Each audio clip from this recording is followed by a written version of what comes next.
Nation news 24 सामान्य जनतेचा आवाज।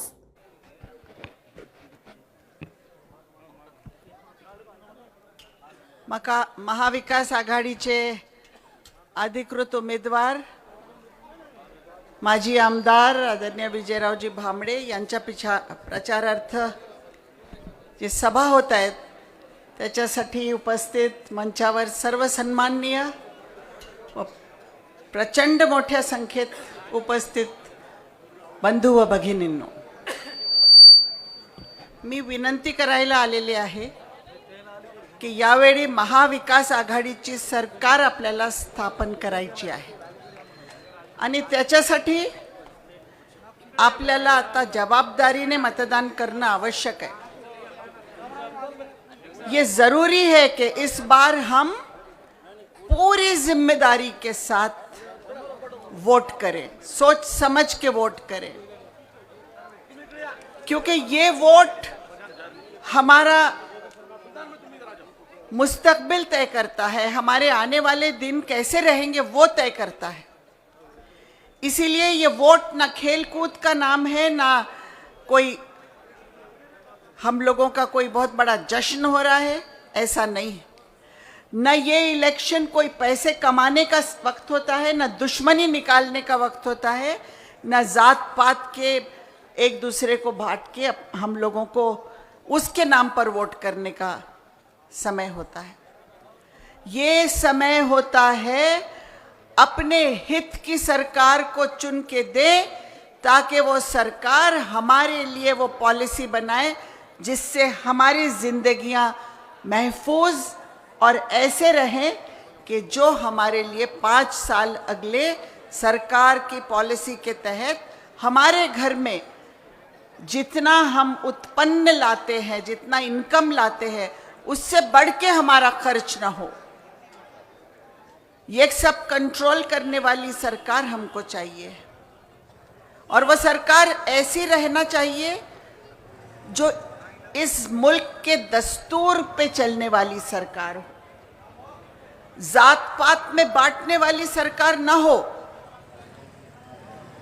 वो सरकार हो जो हमको, चाहे हम हिंदू हो, मुस्लिम हो, दलित हो, ओबीसी हो, मराठा हो, कोई भी समाज के हो, वो सरकार हर समाज के लिए न्याय की भूमिका रखती हो, हर समाज को बराबरी का सम्मान देती हो, एक दूसरे से दुश्मन बनाने वाली पॉलिसी हमको मंजूर नहीं है।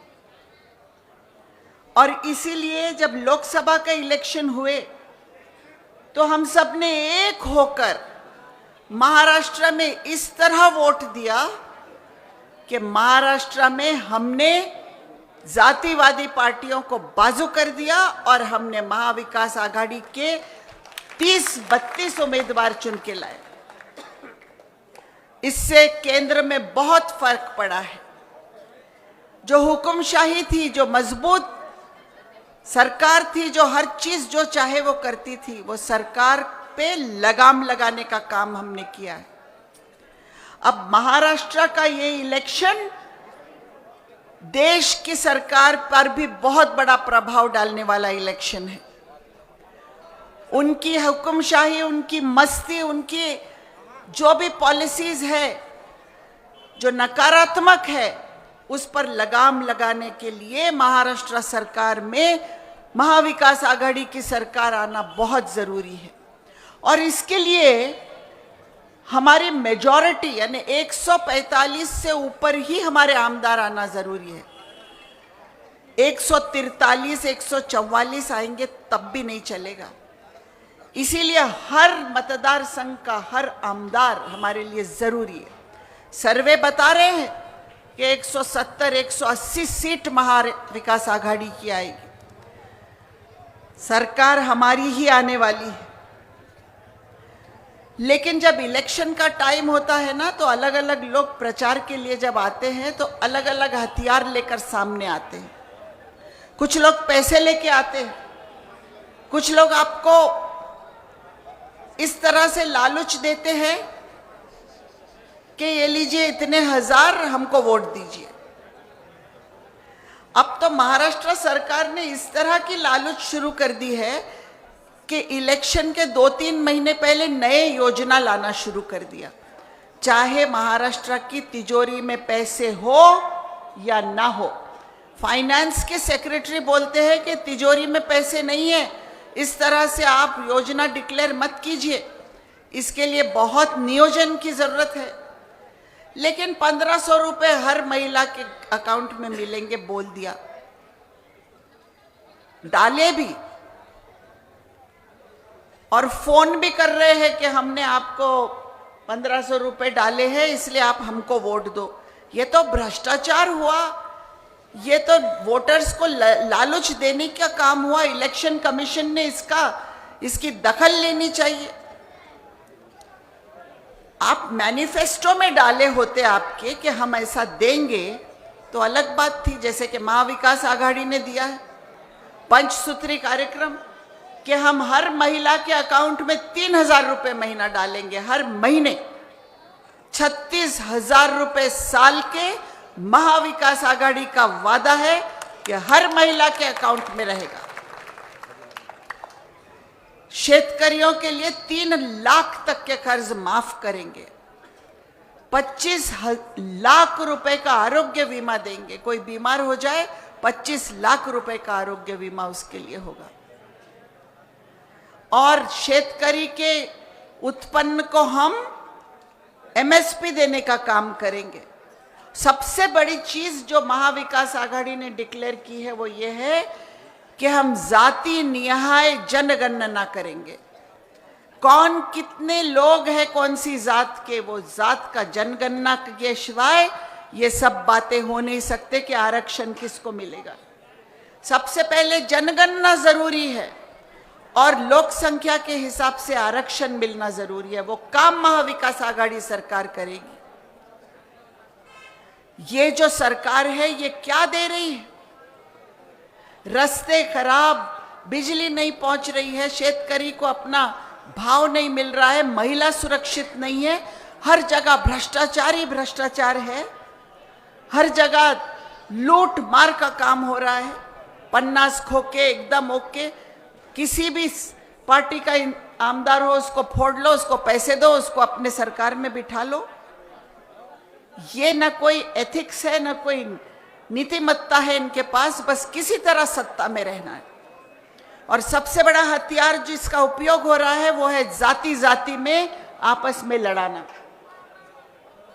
हर जगह प्राइम मिनिस्टर आ रहे हैं, गृह मंत्री आ रहे हैं, दूसरे मुख्यमंत्री आ रहे हैं दूसरे स्टेट्स के, सबका काम यही है बटेंगे कटेंगे, फलाना हो जाएगा, ये तुमको धोखे से मार देंगे, फलाना कर देंगे, ये जिहाद कर देंगे। ये कोई बात है? आप शेतकरी की बात करो, आप मजदूर की बात करो, आप छोटे मोटे धंधे करने वालों के उत्पन्न की बात करो, आप सरकार के प्राइम मिनिस्टर हो, आप ये बात करो कि हम सबको महफूज रखेंगे, हम सबके लिए ऐसे कायदे बनाएंगे कि सबकी सुरक्षा रहेगी। आज महाराष्ट्र में क्या हो रहा है? महाराष्ट्र में आज एक बीजेपी का आमदार पुलिस स्टेशन में जाके फायरिंग कर रहा है। बाबा सिद्दीक नाम के माजी मंत्री जिनको Y+ सिक्योरिटी दी थी उनको रास्ते पर मार दिया जाता है। ये हमारा लॉ एंड ऑर्डर है। और गृह मंत्री क्या कर रहे हैं? फोड़ा फाड़ी, इसको फोड़ उसको तोड़, ऐसे भाषण दो, इसको भड़काओ उसको भड़काओ। सरकार का काम ये नहीं होता। सरकार का काम होता है कि हमारे दर्द को समझे, हमारी वेदना को समझे, हमारे लिए कानून बनाए। ये नहीं होता है जो आज कर रहे हैं पार्लियामेंट में, जिसके लिए हमको लड़ना पड़ता है कि अल्पसंख्यक समाज के लिए जितने स्कॉलरशिप है एजुकेशन के बंद कर दिए गए, फेलोशिप बंद कर दिए गए। वक्फ बोर्ड का कानून में अमेंडमेंट लाकर वक्फ बोर्ड को खत्म करने की साजिश की जा रही है। हम लड़ रहे हैं पार्लियामेंट में इसके लिए कि आप वक्फ बोर्ड में इस तरह के कानून को बदल नहीं सकते हैं, ये हमारा अधिकार है। किसी भी समाज के मजहबी मामले में ऐसा नहीं है जो मामला ये वक्फ बोर्ड के लिए कर रहे हैं। चाहे वो हिंदू समाज हो, बुद्धिस्ट समाज हो, सिख समाज हो, सबके अपने अपने कायदे हैं, कानून है, सबको अपना अपना अलग से अधिकार है। वक्फ बोर्ड का अधिकार क्यों छीनना है आपको? सिर्फ वक्फ बोर्ड से क्या बात आपको तकलीफ हो रही है? अगर ये वक्फ बोर्ड का कानून पास होता है ना, तो बहुत बहुत परेशानी की बात है, क्योंकि फिर कोई भी इबादत गाह हमारी महफूज नहीं रहेगी। मस्जिद हो, कब्रिस्तान हो, कहीं भी जाकर कोई भी वो जमीन ले सकता है। इस तरह की साजिशें करने वाली सरकार को अगर हम नहीं बदलेंगे, और अगर हम लालच में आकर या कोई भी जात पात की बात सोचकर अगर हम अपना वोट देते हैं, तो हम अपनी जिंदगी धोखे में डाल रहे हैं। और अपनी जिंदगी हमको धोखे में डालना नहीं है। इसीलिए जैसे लोकसभा में हम सब ने मिलके वोट दिया, ये नहीं सोचा कि हमारे पास कोई आ रहा है, कोई कुछ बोल रहा है, हमको पूछ रहा है, नहीं पूछ रहा है। हमने वोट दिया, आज भी वही करना है हमको। और हम सबको एक जगह आकर ये भूल जाना है कि हम किसके कार्यकर्ता है, हमारे लिए कौन आकर हमसे बात कर रहा है, कौन बड़े बड़े वादे कर रहा है, बिल्कुल भूल जाना है। एक ही बात याद रखना है, महाविकास आघाड़ी की सरकार आना चाहिए, ताकि इस महाराष्ट्र में छत्रपति शिवाजी महाराज, शाहू फुले, अंबेडकर, इनके धोरण की सरकार हो। जो ये बोलते हैं कि सब एक रहना चाहिए, हमको वोट देना है, ये सोच के नहीं देना है हमको कि हम मुसलमान हैं इसलिए मुसलमान को वोट दे रहे हैं, हम हिंदू हैं इसलिए हिंदू को वोट दे रहे हैं, हम दलित हैं इसलिए दलित को वोट दे रहे हैं। नहीं, हम हिंदुस्तानी हैं इसलिए हिंदुस्तानी को वोट दे रहे हैं, हमको उसीलिए वोट देना है। और आने वाले 20 तारीख को महाविकास आघाड़ी का जो उम्मीदवार है विजयराव भामरे को आप ताकत देंगे तो महाविकास आघाड़ी को ताकत देंगे, शरद पवार को ताकत देंगे, कांग्रेस के राहुल गांधी को ताकत देंगे, उद्धव ठाकरे को ताकत देंगे, और गद्दारों को बाजू हटाएंगे। लालची लोगों को, लोभी लोगों को, आप पन्नास खोके लेने वालों को आप बाजू हटाएंगे, जो पैसों के लिए कुछ भी कर सकते हैं। वो लोगों को आप बाजू हटाएंगे जिन्होंने सरकारी पैसा लाकर अपने जेबों में भरा है, जिन्होंने आधे काम करे पर आधा पैसा खर्च किया है रस्तों पर, पुलों पर, हर जगह, और आधा पैसा अपने जेब में डाला है।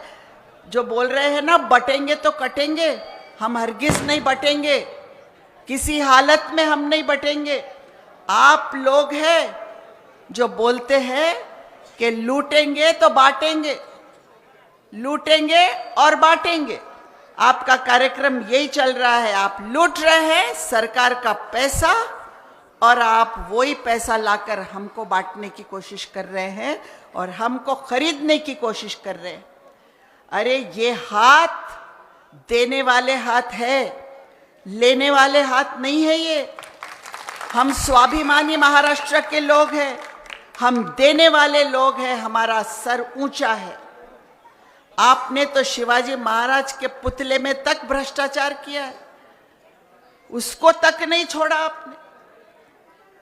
तो आप हमारा क्या तहफ़्फ़ुज़ करेंगे और आप हमारे लिए क्या कायदे कानून बनाएंगे और आप हमारे बारे में सिर्फ गलत राय रखेंगे।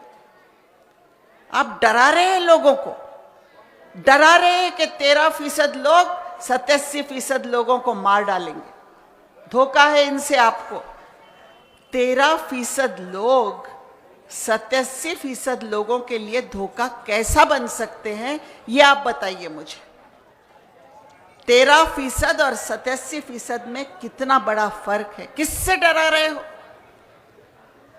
ये तो वो है जैसा सिनेमा में आप जाते हैं ना, एक विलेन होता है, एक हीरो होता है। हीरो का काम है सबको विलेन से बचाना। अब यहां विलेन तो कोई है नहीं, हीरो तो बनना है। कैसा बनेंगे हीरो? काल्पनिक विलेन बना लो किसी को।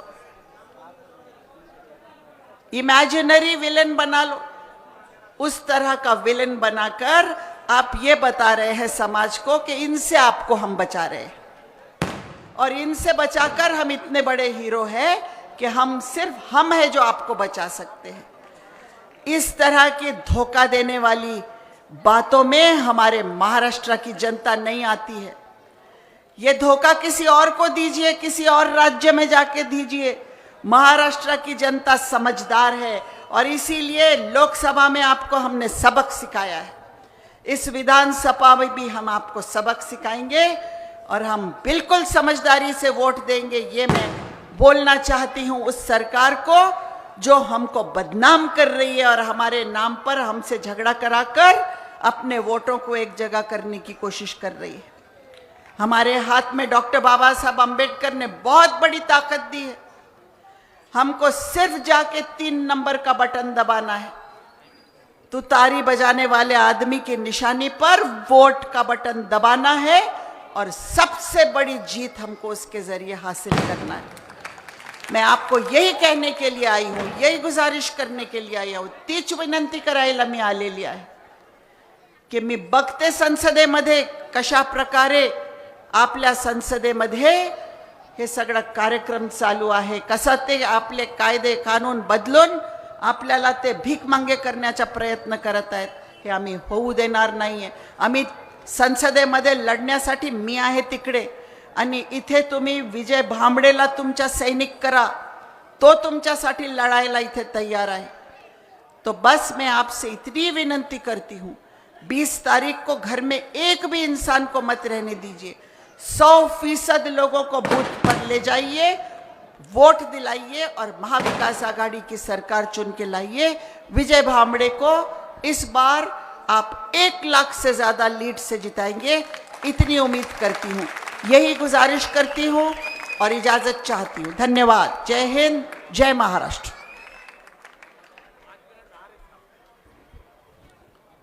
धन्यवाद मैडम। यानंतर जलील मौलाना साहब, इनको हम गुजारिश करते हैं कि आप अपनी बात रखें।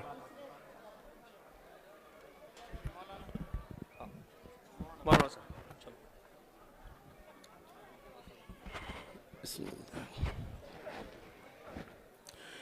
स्टेज पर बैठे हुए हमारे तमाम ही जिम्मेदारान और नेतागण,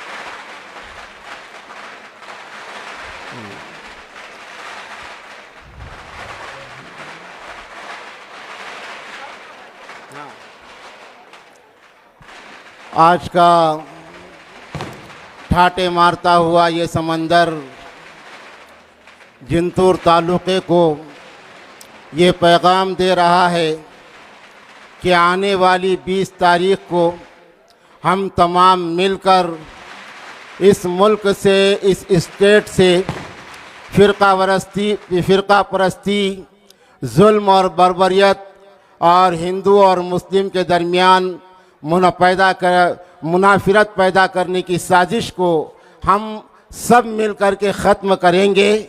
हमने ठानी है कि ये शमा ना बुझने देंगे, इस चमनज़ार को जाँ बख्श नज़ारे देंगे। हम उजड़ जाएंगे, इसको ना उजड़ने देंगे।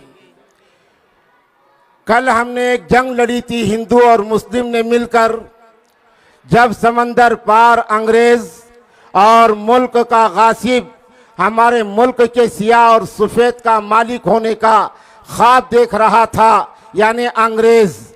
जिस तरह हमने हिंदू और मुस्लिम अपने बाहमी इत्तेहाद से अंग्रेज़ को यहाँ से भगाया था, आज हमको एक दूसरी जंग लड़ने के लिए फिर तैयार होना है और ये जंग लड़ना है हमको फ़िरका परस्ती के ख़िलाफ़। क्या आज सारे मुल्क में फ़िरका परस्ती का बीज बोया जा रहा है और हमारे हिंदू भाइयों को धोखा देने की कोशिश की जा रही है कि आने वाली सरकार ये मुस्लिम नवाज सरकार है और ये हिंदुओं के हुकूक मारेगी। ये सब धोखा है और अब तक इन्होंने धोखा दिया है और हमारे मुल्क की तहजीब को और अपने मुल्क की पहचान को इन्होंने खत्म किया है। हमारा ये मुल्क गंगा जमनी तहजीब का अलमबरदार है। ये मुल्क की ये दो आंखें हैं, हिंदू और मुसलमान। जब तलक इस मुल्क के अंदर तमाम हिंदू और मुसलमान के दरमियान इंसाफ कायम किया जाएगा और संविधान, आइन और मुल्क की दस्तूर की रोशनी में इस मुल्क के अंदर काम काज होगा तो हमारा मुल्क परवान चढ़ेगा।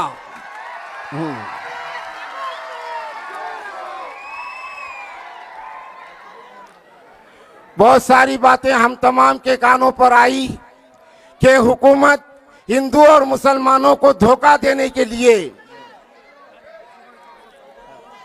किस तरीके से काम कर रही है। मुसलमानों को जाग जाना चाहिए।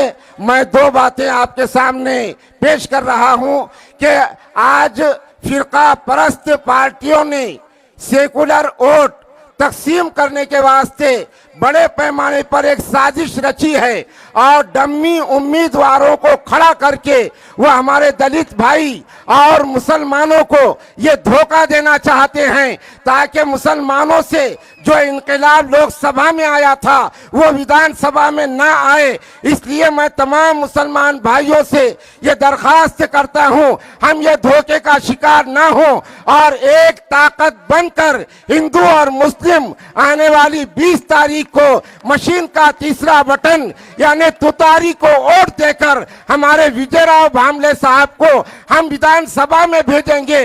पार्टी ने कहा तुम आमदार दो, हम मिनिस्टर देंगे। आप सब ठान लें कि हम आमदार देंगे और पार्टी मिनिस्टर देगी। विजयराव भांबळे साहेबांचा, विजयराव भांबळे साहेबांचा।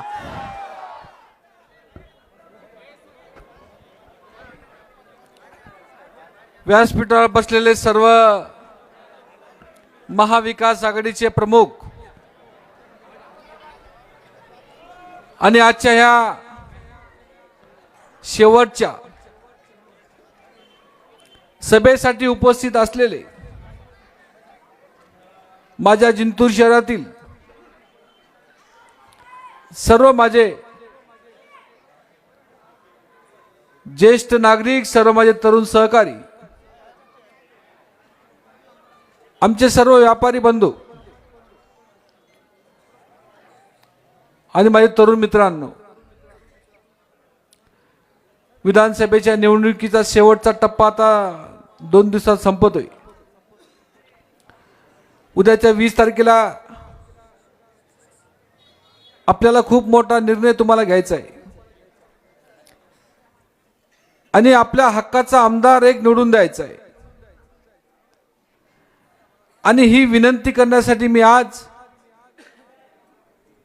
जिंतूर शहरामध्ये आज मी मुद्दामून माझ्या हिंदू आणि मुस्लिम बांधवांना विनंती करण्यासाठी मी आज शहरामध्ये आलेलो आहे। माझी राजकारणाची सुरुवात या जिंतूर शहरामधून झालेली आहे। मला सर्व माझ्या जिंतूरकरांना 2-3 गोष्टींचा उल्लेख या ठिकाणी मी करणार आहे। तुम्ही सर्व जिंतूरकरांनी 2014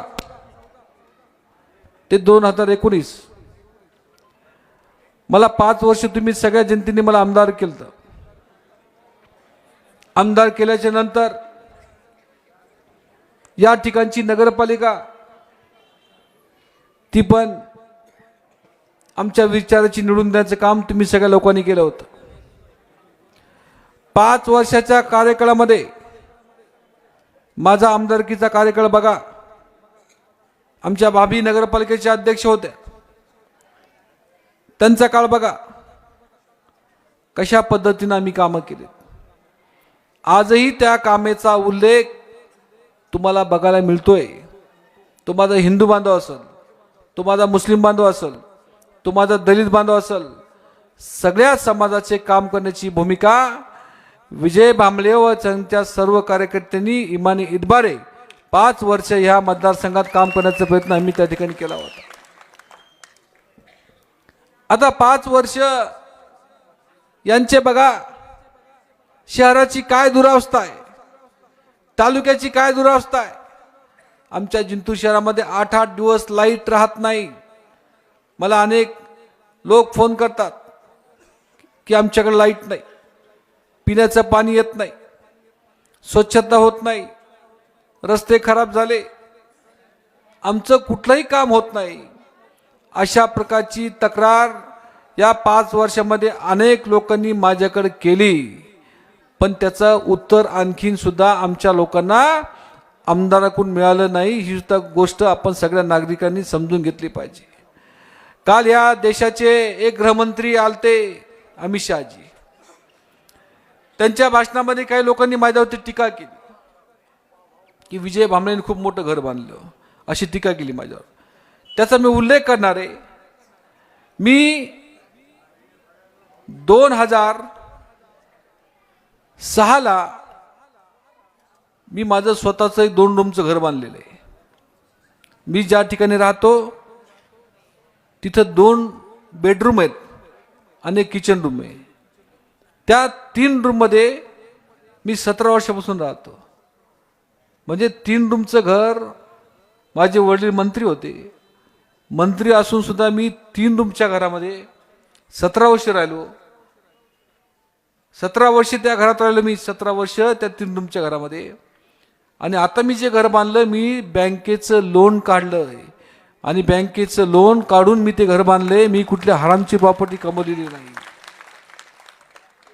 त्या नेत्यांना सांगायचं अर्बन बँकेत जा, सावजी साहेबांच्या बँकेत जाऊन बघा की त्या घरावरती किती लोन काढलेले, किती कर्ज काढलेले.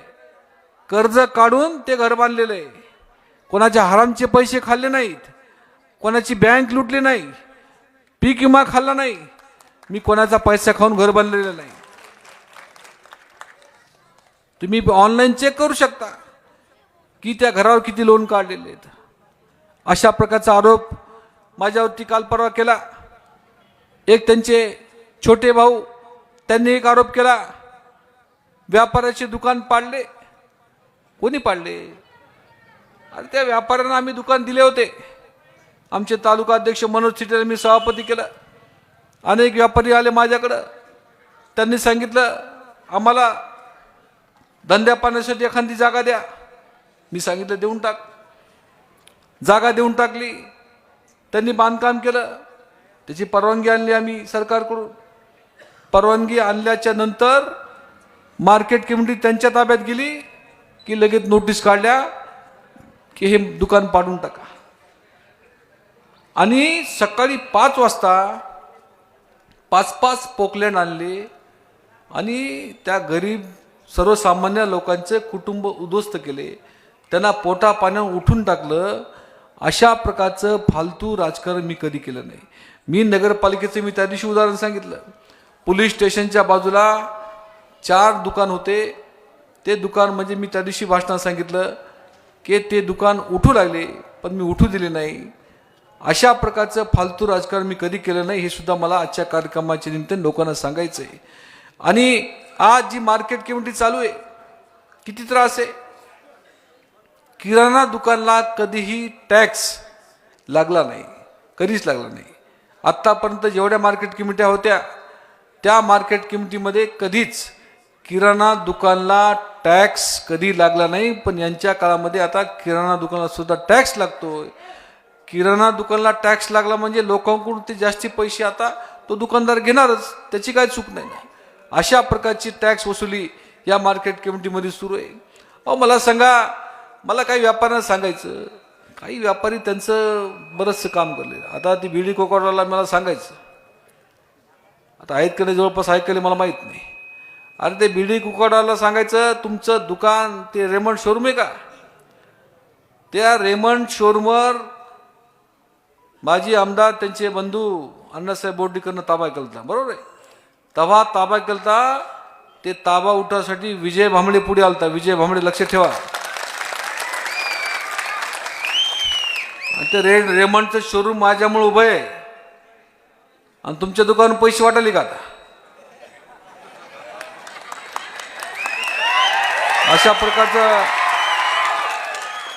अशा पद्धतीनं अरे ज्याचा उपकार आहे त्याला उपकार ठेवा.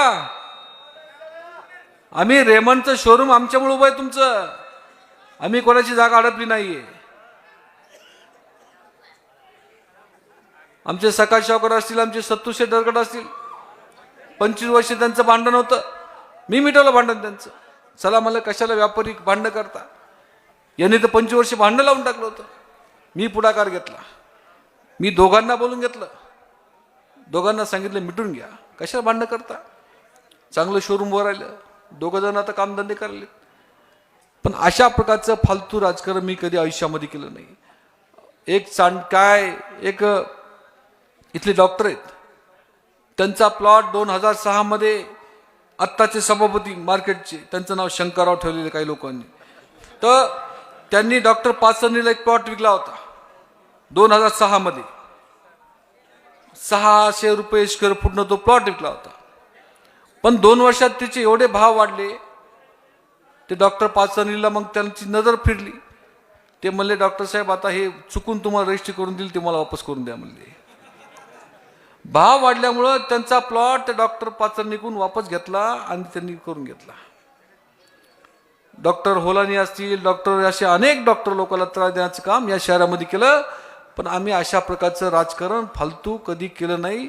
हे सुद्धा मला आजच्या कार्यक्रमाच्या निमित्ताने जनतेला सांगायचं आहे. या शहरामध्ये अनेक व्यापाऱ्यांना त्रास होतोय. मला व्यापाऱ्यांना एवढंच सांगायचं की आज ज्या ज्या व्यापाऱ्याचे दुकान पाडलेत, ज्या ज्या व्यापाऱ्याला टॅक्स भरण्यासाठी त्रास देतात, या सगळ्या मला व्यापाऱ्याला एवढंच सांगायचं आहे, तुम्ही काही काळजी करू नका. महाराष्ट्रामध्ये सरकार हे महाविकास आघाडीचं येणार आहे, त्याची काळजी करू नका. आणि ज्यांनी ज्यांनी त्रास दिलाय त्याचा हिशोब मात्र विजय भांबळे 100% घेणार आहे, याची काळजी करू नका. पहिला कार्यक्रम मार्केट कमिटीचा, चिंता करू नका. एकच महिना 1 महिन्याच्या आत मार्केट कमिटी तुम्हाला दिसणार नाही. ते शंकरराव आहे का, त्या शंकररावचा आधी कार्यक्रम होणार आहे, तुम्ही चिंता करू नका. 1 महिना फक्त. पण त्यासाठी तुमची सगळ्यांची साथ पाहिजे. तुम्ही एवढंच करा, बटन दाबा.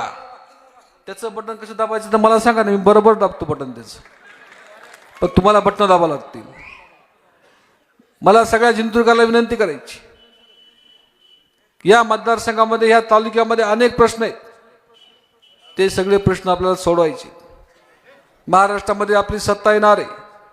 कालच्या लोकसभेच्या निवडणुकीला या जिंतूर शहरामध्ये 8,000 मताची लीड देण्याचं काम या ठिकाणी केलंय. त्याच्यामध्ये माझ्या मुस्लिम बांधवांचा खूप मोठा सिंहाचा वाटा कालच्या लोकसभेच्या निवडणुकीमध्ये आहे. त्यासोबत माझा हिंदू बांधव पण आहे. सगळ्यांनी मिळून प्रचंड मोठी ताकद बंडू जाधव साहेबांच्या पाठीमागे राहून या ठिकाणी आपण सगळ्यांनी मताधिक्य देण्याचं काम या ठिकाणी केलं. त्याबद्दल तुमचं सगळ्यांचं मनापासून आभार मी आजच्या कार्यक्रमाच्या निमित्ताने मानणार आहे. मला जनतेला सांगायचं की या सरकारमध्ये भाजपचे लोक या ठिकाणी शहरामध्ये काय काय चालू आहे माहिती आहे तुम्हाला. या शहरामध्ये कोणाला प्लॉट घ्यायचा त्यांना विचार लागते, काय करावं, घ्यावं का नाही. इतके प्लॉटिंगचे यांचे लफडे की बघायचं काम नाही. आम्ही कोणत्याही माणसांना उठून सांगावं की विजय भांबळेंनी कोणाचा प्लॉट हडपला, एकही माणसानं सांगावं सिंगल. मी कधी कोणाचा प्लॉट खाल्ला नाही, कोणाची फालतू रजिस्ट्री करून घेतली नाही, मी कोणत्या पीक विम्याच्या भ्रष्टाचार अडकलो नाही. मला लोक सांगतात की आता शहरामध्ये आता पैसे वाटालेत, कुठं 1000 रुपये 500 रुपये आलेत, पैसे वाटालेत. मी म्हणलं आता माझ्याकडे काही नाही द्यायला, मी कुठून पैसे द्या. मी तर कोणाचं काही खाल्लं नाही. मी 1 रुपया कोणाचा खाल्ला असं उठून एखाद्या व्यक्तीने सांगावं की विजय भांबळे तुम्ही ह्या करप्शन केलं, हे भ्रष्टाचार केला, याच्यात पैसे खाल्ले, असं एकही व्यक्तीने मला उठून सांगावं की विजय भांबळे तुम्ही याच्यात पैसे खाल्ले. मी कोणाचाही 1 रुपया कधी जीवनामध्ये मी गरीब माणसाचा किंवा कोणत्याही माणसाचा मी पैशाच्या भ्रष्टाचारामध्ये मी अडकलेलो नाही. 1 रुपया नाही. मी कुठून पैसे वाटणार आहे? माझ्याकडे द्यायला काहीच नाही. मी कालच्याही भाषणात सांगितलं की विजय भांबळेकडं द्यायला काही नाही. माझ्याकडं आहे फक्त इमानदारी आणि तुमच्या जनतेची सेवा करण्याचं हे माझ्याकडं आहे. म्हणून सगळ्याला विनंती करतोय की उद्याची निवडणूक ही तुमची सगळ्याची निवडणूक आहे, सगळ्या जिंतूरकरांची निवडणूक आहे. आज सगळ्या सेलू तालुक्यातल्या लोकांनी ठरवलंय की महाविकास आघाडीचा उमेदवार निवडून द्यायचा आहे. सेलू तालुक्यात कोणत्याही गावामध्ये आपण फोन करा, विचारा की काय परिस्थिती आहे. सेलू तालुक्यामध्ये एकूण 93 गाव आहेत. 93 गावाच्या लोकांनी ठरवलंय, सेलू शहरामधल्या लोकांनी ठरवलंय की विजय भांबळेला आमदार करायचं. अरे सेलू तालुक्यात माझा जन्म झालेला नाही, तिथं माझी जन्मभूमी माझी कर्मभूमी जिंतूर आहे. मग तुम्ही एक ठरवा की सेलू तालुका एवढ्या ताकदीनिशी आपल्या पाठीमागे उभा आहे आणि जिंतूरमध्ये शहर जिथं माझा जन्म झालेला आहे, तुम्ही सेलूपेक्षा जास्त जिंतूरकरांनी माझ्या पाठीमागे उभं राहावं अशा प्रकारची विनंती मी आजच्या कार्यक्रमाच्या निमित्ताने करणार आहे. माझं स्वप्न आहे की जिंतूर शहर मला चांगलं करायचं आहे. मी ठरवलंय. माझा जाहीरनामा तुम्ही बघितला का नाही मला माहित नाही. तुमच्या सगळ्याच्या आशीर्वादाने मी जर आमदार झालो तर मला शहरामध्ये चांगलं काम करायचं. या ठिकाणी एक नाट्यगृह आम्हाला करायचं आहे. आम्हाला एक मंगल कार्यालय सुंदर बांधायचं. त्या मंगल कार्यालयाची किंमत फक्त 5,000 रुपये राहील. गरीब माणसाला एखादं मंगल कार्यालय मिळत नाही, 2-2 लाख रुपये खर्च येतोय आणि एक सुंदर मंगल कार्यालय बांधण्याचं काम मला या ठिकाणी करायचं. आणखीन आमच्या मुस्लिम बांधवांची मागणी आहे, आणखीन 2 शादीखाने करायचे. नगरपालिकेची जागा 2.5 एकर, त्या ठिकाणी आपल्याला शादीखाना बांधायचा, एक चांगली शाळा करायची आणि एक चांगल्या प्रकारचं हॉस्पिटल बांधायचं. ते काम मला करायचं. शहरामध्ये मंदिर असेल, कब्रस्तान असतील, बाबासाहेब आंबेडकरांची कामं, समाज मंदिरची कामं असतील, ही सगळी कामं आपल्याला करायची. हे सगळे कामं मला करण्यासाठी तुमची साथ पाहिजे. विजय भांबळेकडे पैसा नाही, पण विजय भांबळेकडे काम आहे. म्हणून मला सगळ्या जिंतूरकरांना विनंती करायची, सर्व लोकांना विनंती करायची, कोणाच्या भूलथापाला बळी पडू नका. ही लोक फक्त निवडणुकीच्या काळात फक्त तुम्हाला मतदान मागायला येतात. निवडणूक झाली की त्यांचा फोन सुद्धा कधी लागत नाही. विजय भांबळेचं ऑफिस, विजय भांबळेचं घर, विजय भांबळेचं मोबाईल 24 तास सुरू आहे. माझा मोबाईल सुद्धा कधी बंद नसतो. निवडणुकीपुरता कार्यक्रम नाही आमचा. आम्हाला 5 वर्ष लोकांची सेवा करायची. पण याच मतदारसंघातले लोकप्रती 2 उमेदवार या ठिकाणी उभे आहेत समोर, एक भाजप आणि एक वंचित आघाडी. भाजपचे उमेदवार राहतात पुण्याला, वंचितचे राहतात मुंबईला. आता वंचितच्या उमेदवाराच्या बाबतीत मी कालही भाषणात सांगितलं, सुरेश भैया तुमच्या सोबतची जी चांडाळ चौकडी याच्याकडून जरा सावध राहा. पण ते सुरेश भैयाला आणखीन कळलं. ती चांडाळ चौकडी त्यांना एवढं मोठं केलं आगाव साहेब, आता काय सांगावं. कोणाला सभापती केलं, कोणाला जिल्हा परिषदचं अध्यक्ष केलं, कोणाला नगर, अनेक पद दिले. मी बघितलं नाही कोण कोणत्या जातीचा आहे, कोण कोणत्या धर्माचा आहे, कोण कोणत्या पंथाचं, आम्ही कधी बघितलं नाही. आम्ही बघितलं का हे समाजाचं याला पद द्या. प्रत्येक समाजाला न्याय देण्याचं काम आमच्या पक्षाने केलं, आम्ही सगळ्यांनी केलं. आम्ही सगळ्यांचा मान सन्मान केला. अनेक जिल्हा परिषदचे अध्यक्ष पक्षाने केले, अनेक सभापती आमच्या पक्षाने केले, मी केले. पण अशा प्रकारचं जातीपातीचं राजकारण मी कधी आयुष्यामध्ये केलं नाही.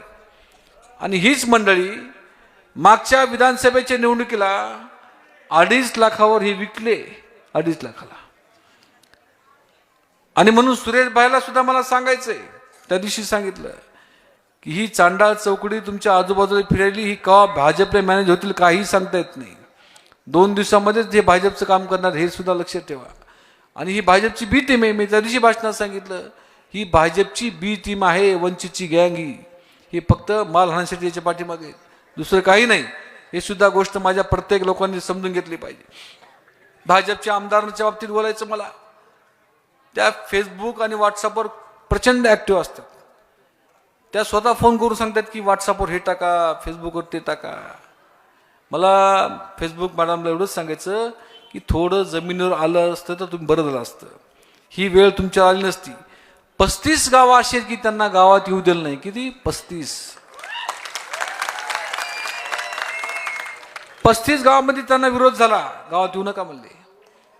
आणि माझ्यासारख्या एका सर्वसामान्य कार्यकर्ता सकाळी मी 6ला चाललो, 1000 लोक स्वतःचा बँड स्वतः हार 1 रुपया न देता ते 1000 लोक आमचं स्वागत करलेत.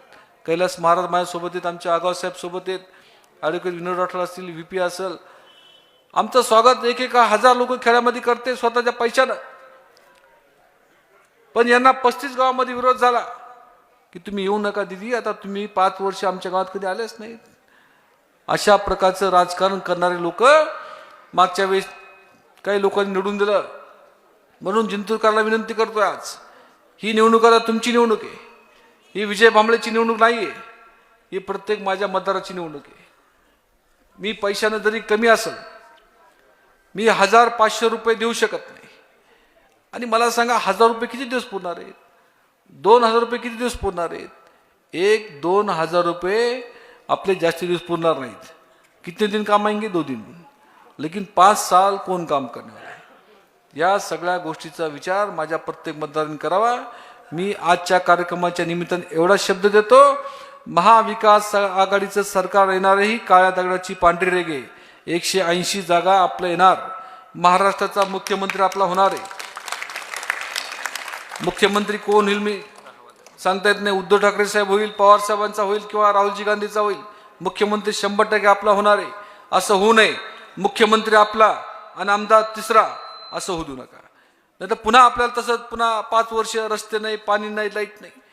म्हणून सगळ्यांना विनंती करतो हात जोडून की विजय भांबळेची आता ही शेवटची निवडणूक आहे. मी मागच्याही कार्यक्रमात सांगितलं, माझ्या 5 निवडणुका झाल्या, 5 निवडणुकीमध्ये मी 4 वेळेस पराभव झाला माझा. आता ही निवडणूक ही तुमची सगळ्यांची निवडणूक आहे. या निवडणुकीला सगळ्याला विनंती करतो की तुम्ही सगळे उमेदवार म्हणून मला या ठिकाणी सगळ्यांनी आशीर्वाद द्यावा. अशा